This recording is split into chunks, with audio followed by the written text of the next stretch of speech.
Shalom sidang jemaat Tuhan yang ada di rumah pada saat ini. Apa kabar semuanya?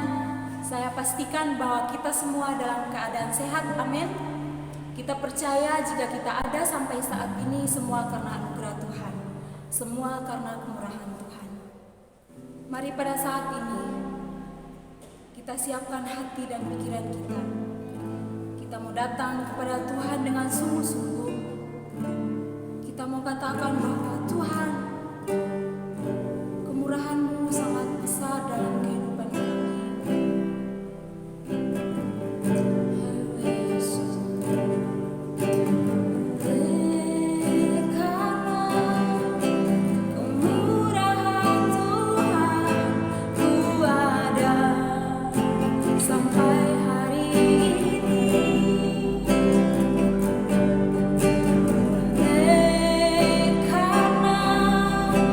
Kebaikan Tuhan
ucapan syukur kepada Tuhan. Katakan, Tuhan, Engkau baik. Tuhan, Engkau sangat baik dalam kehidupan kami. Tuhan, Engkau sangat berharga dalam kehidupan kami. Terima kasih, Tuhan. Haleluya, Yesus. Haleluya. Glory bagimu.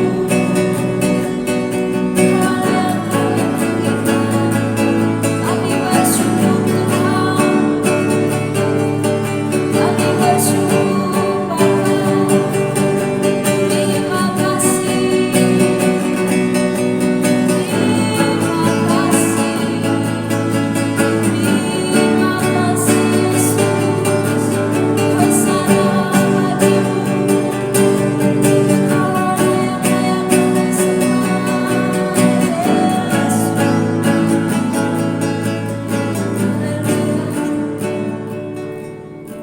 Terima kasih. Terima kasih Yesus. Haleluya. Kaulah Tuhan yang berjanji, tak sekalipun kau ingkari kesetiaan. Sungguh terbukti di sepanjang hidupku, untuk selamanya ku kan setia melayani, mengasihimu. Tiada Tuhan sepertimu, Yesus. Kau Allahku yang setia. Kaulah Tuhan yang berjanji, tak sekalipun kau ingkari kesetiaan. Sungguh terbukti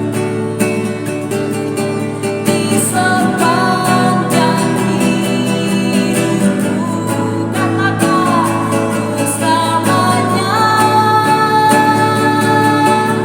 ku kan setia melayani, mengasihimu. Tiada Tuhan sepertimu, Yesus. Kau Allahku yang katakan, kaulah Tuhan. Kaulah Tuhan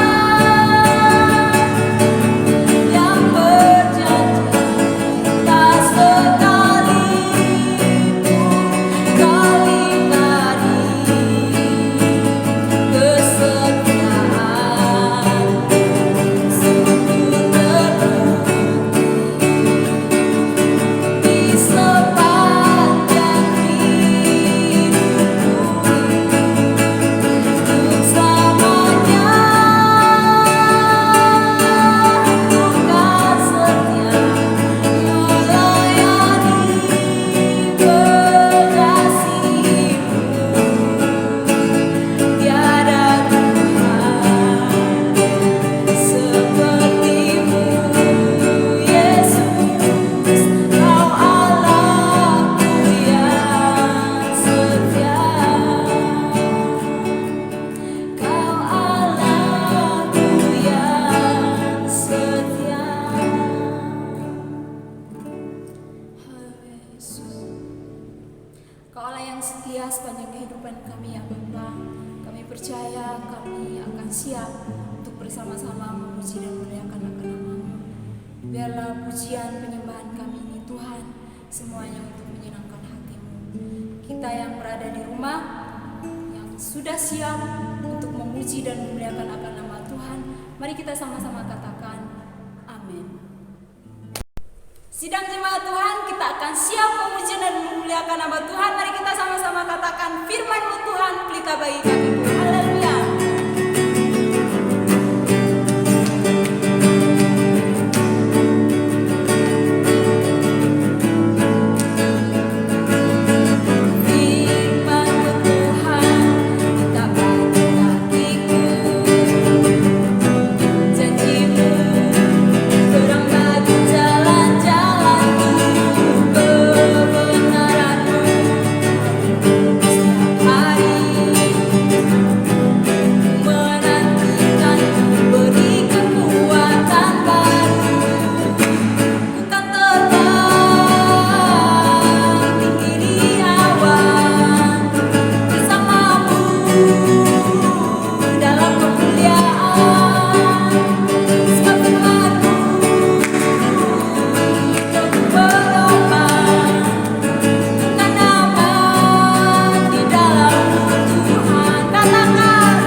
Sidang jemaat yang dikasihi oleh Tuhan Yesus Kristus, tiba saatnya kita akan bersama-sama mendengarkan kebenaran firman Tuhan. Kita percaya bahwa setiap musim kehidupan kita yang kita lalui saat ini, kita mau datang kepada Tuhan dan katakan bahwa Tuhan, Engkaulah perisai dalam kehidupan kami.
Siapkan hati kami, sebab kami siap untuk mendengarkan kebenaran firman Tuhan. Kami percaya Roh Kudus akan bekerja dalam hati kami, pikiran kami, sehingga apapun kebenaran firman Tuhan hari ini kami boleh terima, dan hari demi hari yang kami lalui, kami akan terus percaya dan memegang janji Tuhan dalam kehidupan kami. Tuhan, kami siap untuk mendengarkan kebenaran firman Tuhan. Hanya di dalam nama Tuhan Yesus Kristus kami berdoa dan mengucap syukur. Haleluya, haleluya. Amin. Shalom, selamat pagi Bapak Ibu sedang jemaat kekasih Tuhan. Bagaimana keadaan Anda hari ini? Saya berharap Bapak Ibu semua mengalami sehat jasmani dan rohani, dan saya berharap Bapak Ibu mengalami kecukupan hidup sepanjang hari-hari yang sudah berjalan hingga hari ini. Pagi ini kita akan merenungkan firman Tuhan dengan judul Sejuta Ketakutan, Satu Ketentraman. Dengan bacaan Alkitab terambil dari Amsal 14 ayat 26 dan Matius 10 ayat 28. Perhatikan, saya bacakan Amsal 14 ayat 26. Dalam takut akan Tuhan ada ketentraman yang besar, bahkan ada perlindungan bagi anak-anaknya. Matius 10 ayat 28. Saya bacakan lagi. Dan janganlah kamu takut kepada mereka yang dapat membunuh tubuh, tetapi yang tidak berkuasa membunuh jiwa. Takutlah terutama kepada Dia yang berkuasa membinasakan baik jiwa maupun tubuh di dalam neraka. Bapak Ibu kekasih Tuhan, pagi ini kita akan mendengarkan sejuta ketakutan, satu ketentraman. Tentram artinya aman, damai, tidak ada kekacauan. Harapannya itu semua yang kita alami. Saat ini, kondisi tentram sepertinya jauh dari kehidupan banyak orang di Indonesia. Sebaliknya, ada sejuta kekacauan, ada sejuta kekalutan, ada sejuta ketakutan menyelimuti hampir langkah hidup manusia. Bagaimana kehidupan? Bagaimana keadaan hidup Bapak Ibu saat ini sedang jemaat? Apakah damai, tenang, tentram dialami? Atau kondisi kita juga diliputi ketakutan yang berujung pada kekacauan hidup? Bapak Ibu sidang jemaat, bila mengamati hari-hari yang telah berlalu sepekan kemarin, Bapak Ibu bisa melihat dan merasakan bagaimana penularan wabah COVID terjadi begitu cepat di negara ini. Penularan COVID mengakibatkan ketakutan, mengakibatkan kekhawatiran yang berujung kekacauan di kehidupan masyarakat. Seperti yang terjadi di Surabaya, Bapak Ibu kekasih Tuhan, ada sebuah titik jalan yang menghubungkan kota Surabaya dan Sidoarjo. Ruas jalan tersebut dikenal dengan nama Bundaran Waru. Di hari Rabu kemarin, ruas jalan tersebut ditutup untuk kendaraan umum dari arah Sidoarjo menuju Surabaya untuk mengurangi pergerakan manusia.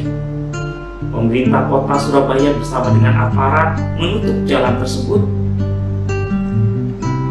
untuk mencegah penularan COVID masuk datang di kota Surabaya. Tetapi dampak dari penutupan jalan tersebut mengakibatkan pedagang makanan keliling, para pegawai masyarakat Sidoarjo yang bekerja di kota Surabaya, mereka menjadi marah karena mereka tidak dapat masuk bekerja. Masyarakat luar Surabaya yang hendak cari makan di kota Surabaya tidak bisa berdagang, tidak bisa berjualan. Dampaknya terjadi kekacauan, terjadi keributan antara warga dengan aparat keamanan. Ketakutan warga saat itu untuk bisa mencari nafkah menghadirkan kekacauan di Surabaya. Banyak orang saat ini berteriak, PPKM darurat telah membuat ekonomi orang kecil menjadi darurat. Minggu lalu kita digemparkan pula dengan berita kekacauan yang terjadi di pusat perbelanjaan. Puluhan orang berlari, saling berebut, saling mendahului. Puluhan orang saling menarik, mendorong, mereka rebutan susu beruang. Ada juga yang berebut minuman vitamin UC. Ada juga yang berebut obat-obatan vitamin dan tabung oksigen. Di masa pandemi seperti ini, orang miskin atau kaya tidak ada bedanya. Mereka semua mengalami ketakutan tertular wabah COVID, sehingga mereka berusaha melindungi tubuh jasmanianya dengan mengkonsumsi susu, vitamin, serta ada yang menumpuk persediaan obat-obatan, ada yang menimbun tabung oksigen. Jaga-jaga bila nantinya tertular COVID. Bagaimana kondisi hidup Bapak Ibu sidang jemaat? Apakah Anda begitu takut juga menjalani hari-hari ini? Apakah ketakutan Bapak Ibu berdampak Bapak Ibu melihat sejuta kekacauan di depan mata yang membuat kita stres? Sidang jemaat Tuhan, rasa takut sejatinya suatu gejolak hati yang bersifat netral. Saya ulangi lagi, takut adalah sesuatu gejolak hati yang bersifat netral. Artinya, takut itu tidaklah memiliki nilai positif atau negatif. Gejolak rasa takut akan selalu ada di dalam kehidupan Bapak Ibu dan jemaat selama kita tinggal di bumi. Artinya Bapak Ibu dan saya tidak bisa menghilangkan rasa takut. Rasa takut dalam diri manusia baru akan memiliki nilai positif atau nilai negatif saat rasa takut tersebut telah dirasuki kuasa ilahi atau kuasa daging. Pagi ini kita akan dapat melihat ketakutan di dalam diri kita masing-masing. Apakah rasa takut kita dipenuhi kuasa daging yang mengendalikan diri kita sehingga kita merasa takut sepertinya berjalan dalam kekacauan?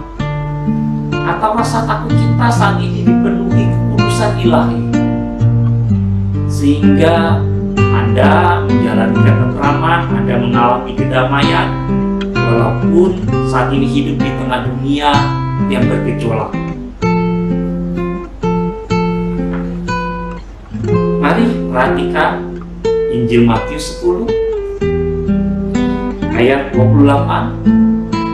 Injil ini berkata, "Dan janganlah kamu takut kepada mereka yang dapat membunuh tubuh, tetapi tetapi tidak berkuasa membunuh jiwa. Takutlah terutama kepada Dia yang berkuasa membinasakan baik jiwa maupun tubuh di dalam neraka.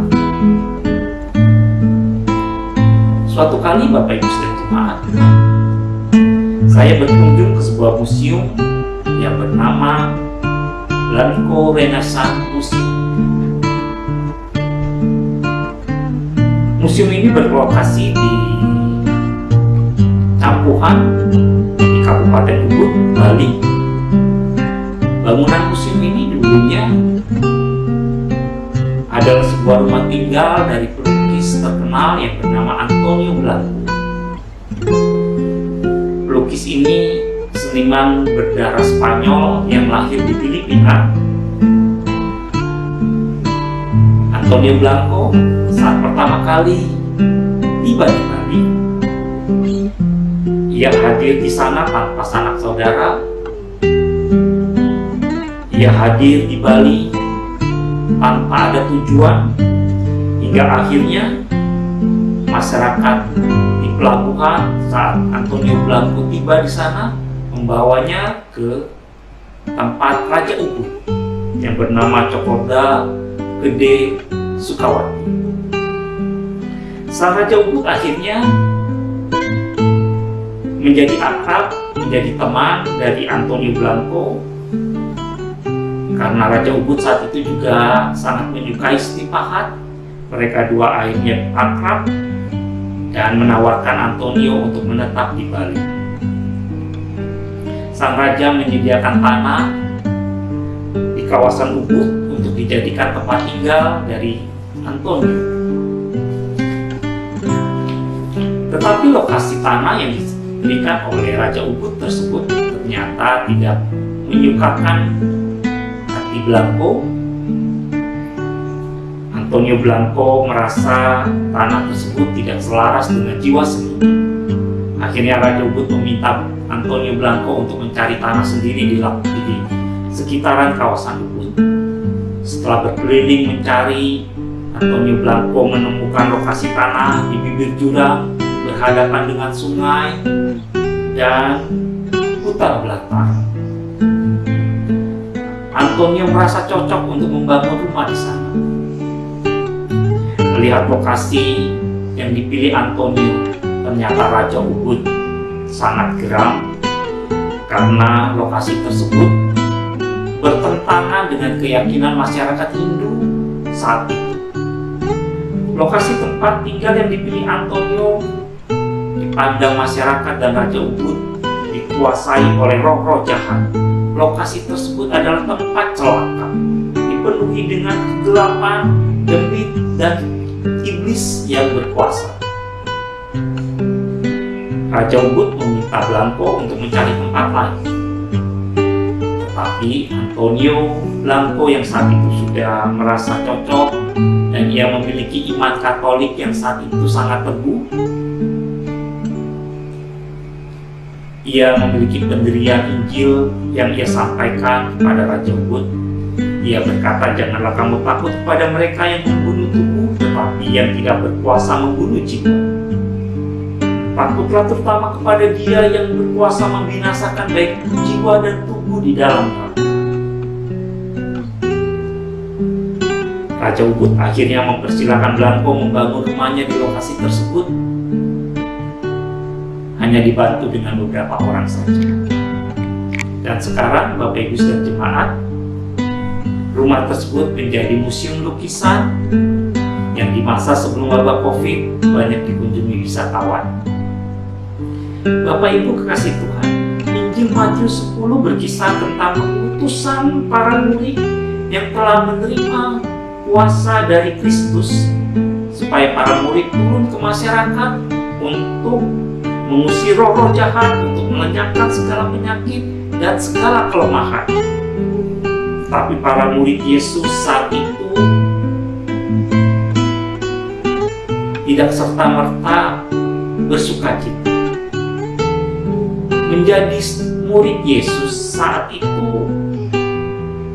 berdampak menhadirkan ketakutan, karena Menjadi murid Yesus saat itu dipandang sebagai penyakit masyarakat karena Yesus menyatakan dirinya sebagai anak Allah.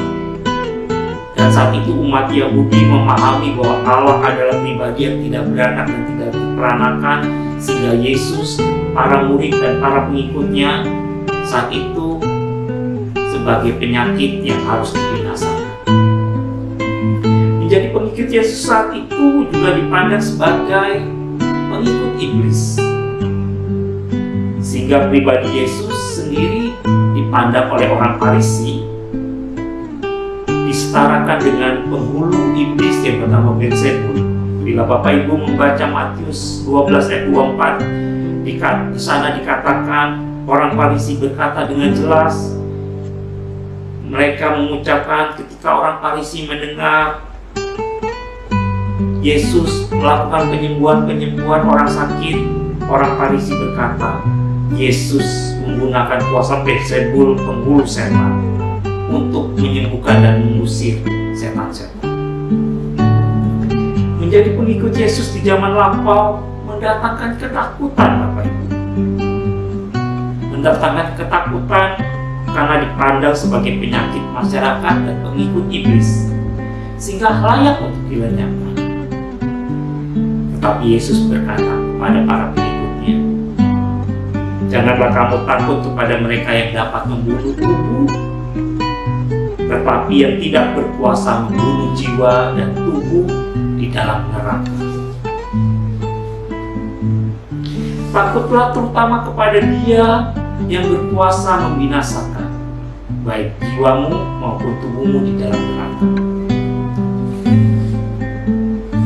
Hari ini banyak orang takut tertular COVID yang telah membinasakan 64.000 orang Indonesia, sehingga masyarakat saat ini saling berebut, saling memborong vitamin, obat-obatan, tabung oksigen ditimbun, Bapak Ibu saudara. Hari ini penyakit COVID telah membuat banyak orang takut. Takut tidak bisa bekerja, takut tidak bisa mencari nafkah, karena banyak jalan-jalan ditutup, mereka tidak bisa berjualan, diberlakukannya jam malam, membuat para pembeli berkurang, sehingga banyak pedagang yang memiliki dagangan jualan masih menumpuk di rombongnya. Bila kita berjualan sandal, tidak apa-apa, tidak rusak. Lah, kalau jualan nasi pecel sak rombong orang sing tuku, bisa rugi besar. Keadaan ini membuat orang takut karena tidak bisa menghidupi rumah tangga. Wabah COVID, pandemi corona membuat banyak orang takut.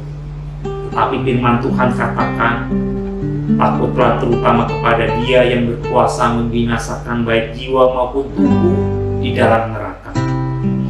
Firman Tuhan pagi ini mengajak kita memiliki ketakutan yang bukan dikuasai daging. Yesus mendorong kita untuk memiliki ketakutan ilahi, yakni ketakutan yang ditujukan kepada Allah. Dia adalah pribadi yang tidak saja bisa membinasakan tubuh, tetapi jiwa ini pun sanggup Allah binasakan di dalam neraka. Di masa pandemi ini, Bapa di surga ingin kita lebih takut terhadap putusnya hubungan kebersamaan kekal antara Sang Pencipta dengan umatnya. Artinya sekarang ini Bapak, Ibu, dan saya harus lebih tekun bersujud menghadap hadirat-Nya. Tekun bersujud bukan karena takut tertular COVID atau takut tidak bisa jualan, tidak, Bapak Ibu. Kita patut lebih gentar kepada Allah saat ini bila ternyata kuasa daging lebih dominan memimpin hidup ini. Kita kita patut lebih gentar kepada Allah saat ini karena ketidakpercayaan diri ini kepada kuasanya. Dan kita harus lebih takut kepada Allah saat ini karena mungkin dosa masih kita genggam. Dan itu membuat hubungan kita terputus dengan Sang Pencipta. Kita harus takut kepada Allah karena Dia sanggup membinasakan tubuh dan jiwa di dalam neraka. Lantas, bila kita sudah takut kepada Allah, bila kita sudah hidup di dalam pertobatan, apakah kita selalu sehat? Apakah kita akan kebal dari COVID? Apakah kita tidak perlu pakai masker lagi? Atau jualan dagangan kita akan laris manis? Apakah semua itu terjadi? Mari perhatikan Amsal 14 ayat 26. Amsal 14 ayat 26 berkata, dalam takut akan Tuhan ada ketentraman yang besar, bahkan ada perlindungan bagi anak-anaknya.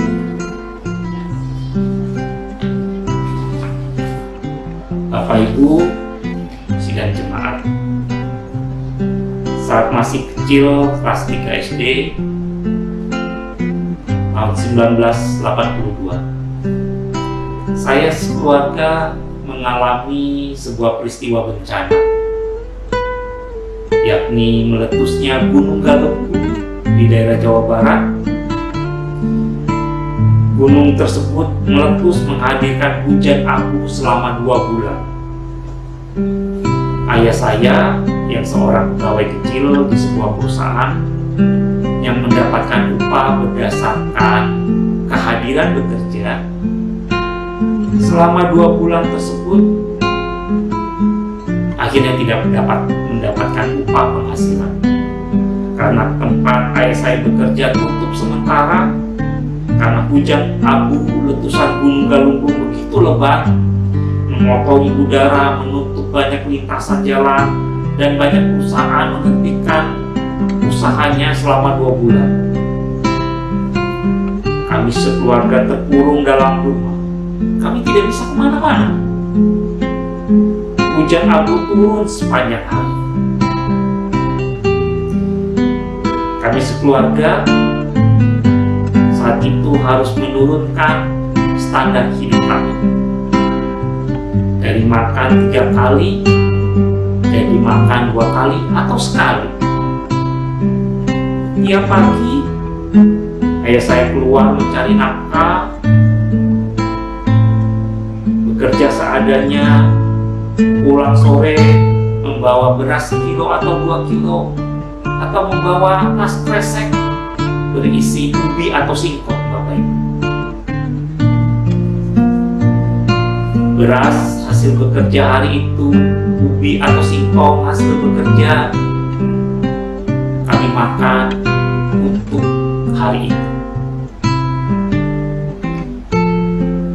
Dan kami jalani itu semua, makan beras dijadikan bubur, ubi dan singkong rebus, kami makan tanpa lauk.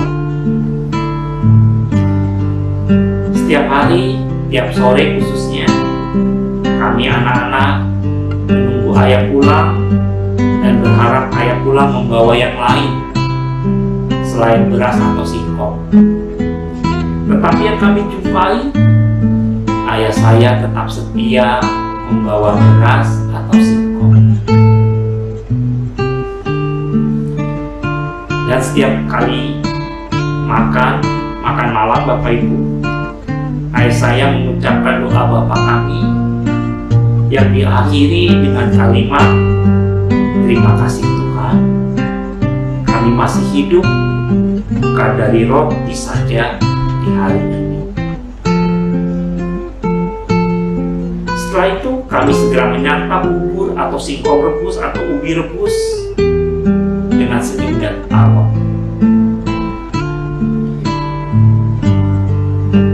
Bapak Ibu kekasih Tuhan, hidup yang kita jalani sekarang sejatinya adalah suatu bencana. Walau terlihat berbeda dengan bencana gunung meletus, tsunami, atau gempa bumi, wabah COVID di negara kita adalah suatu bencana. Saat ini, wabah COVID telah membinasakan 64.000 warga masyarakat. Jutaan pekerja kehilangan pekerjaannya. Mereka mengalami PHK. Kerugian negara ini mencapai triliunan rupiah.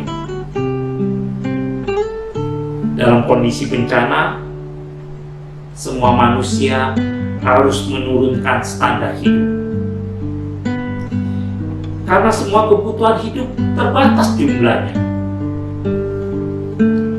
Mulai dari petani yang dulu sebelum COVID, para petani dulu sebelum COVID setahun bisa panen 4 kali. Tetapi di saat wabah COVID terjadi, setahun mereka hanya panen 2 kali atau 3 kali. Karena mereka juga mengalami keterbatasan benih, keterbatasan pupuk. Suplai mereka dari para pedagang pupuk atau benih, mereka terhambat memperoleh. Semua orang mengalami penurunan standar hidup.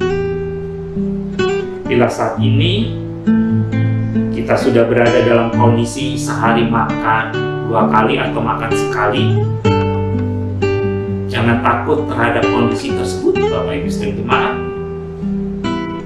Yang kita perlukan saat ini adalah mengamini Amsal 14 ayat 26. Kita amini janji Tuhan. Dalam takut akan Tuhan ada ketentraman yang besar, bahkan ada perlindungan bagi anak-anaknya. Artinya saat ini Bapak Ibu dan saya harus lebih banyak bersujud kepada Allah yang berkuasa mengatur langit dan bumi serta isinya. Saat ini kita harus lebih beriman, lebih sungguh-sungguh percaya bahwa di masa bencana COVID ada ketentraman dan perlindungan Allah bagi kita. Amin Bapak Ibu. Bila zaman lampau, di masa perjanjian lama kita membahas kisah tentang bumi hancur dilanda bencana air bah. Bumi sudah luluh lantang, dimusnahkan oleh tsunami, dan seluruh penduduk bumi binasa. Hanya Nuh dan keluarga yang aman, tenang, dan selamat. Itu semua karena Nuh mau hidup takut akan Tuhan. Artinya, Nabi Nuh mau patuh kepada Allah, membangun bahtera di tempat yang jauh dari laut. Nuh mau bersedia menjalani penurunan standar hidup saat bencana air bah terjadi. Nuh sekeluarga makan seadanya dari bekal yang mereka bawa di atas bahtera. Mereka minum dari air hujan yang turun tiap hari. Mereka menjalani karantina, tidak bisa kemana-mana, tinggal di atas bahtera selama 150 hari lebih. Bila hari ini kita hidup di tengah bencana COVID, hiduplah takut akan Tuhan. Artinya, hidup Bapak Ibu dan saya mau patuh kepada pemerintah, kebijakan-kebijakan yang ditetapkan oleh pemerintah. Roma 13 ayat 1 dan 2 berkata, Roma 13 ayat 1 dan 2, tiap-tiap orang harus takluk kepada pemerintah yang di atasnya, sebab tidak ada pemerintah yang tidak berasal dari Allah, dan pemerintah-pemerintah yang ada ditetapkan oleh Allah. Sebab itu barang siapa melawan pemerintah, ia melawan ketetapan Allah, dan siapa yang melakukannya akan mendatangkan hukuman atas dirinya. Hidup takut Allah, hidup takut kepada Sang Pencipta, terwujud dengan kepatuhan kita patuh kepada pemerintah. Taati peraturan yang ditetapkan pemimpin negeri ini selama bencana COVID masih berlangsung. Jalani dan cukupi kebutuhan hidup sesuai berkat yang Bapak Ibu sidang jemaat terima. Ojo neko-neko. Nikmati karantina kebersamaan dengan keluarga di rumah. Nikmati hal tersebut dengan kita sujud menyembah Dia yang berkuasa. Dia yang berkuasa membinasakan tubuh dan jiwa di dalam neraka. Biarlah hanya Dia yang kita sembah saat kita menjalani karantina. Saya berharap mulai hari ini Bapak Ibu sidang jemaat merasakan dan mengalami ketentraman dan perlindungan Allah di kehidupan Anda. Ebenezer, sampai di sini Tuhan menolong. Kita tundukkan kepala kita berdoa. Bapa di surga, Engkau Allah pencipta, Engkau yang berkuasa di kehidupan kami, Engkau yang memilih kami menjadi anak-anak Allah, dan kami beriman saat ini di tengah bencana COVID yang terjadi, Engkau akan selalu memberi ketentraman, Engkau akan selalu memberikan perlindungan bagi kami. Kami bersyukur memiliki Allah yang hidup. Di dalam nama Yesus kami berdoa. Amin. Selamat pagi, sampai ketemu lagi sidang jemaat di dalam ibadah berikutnya. Ebenezer.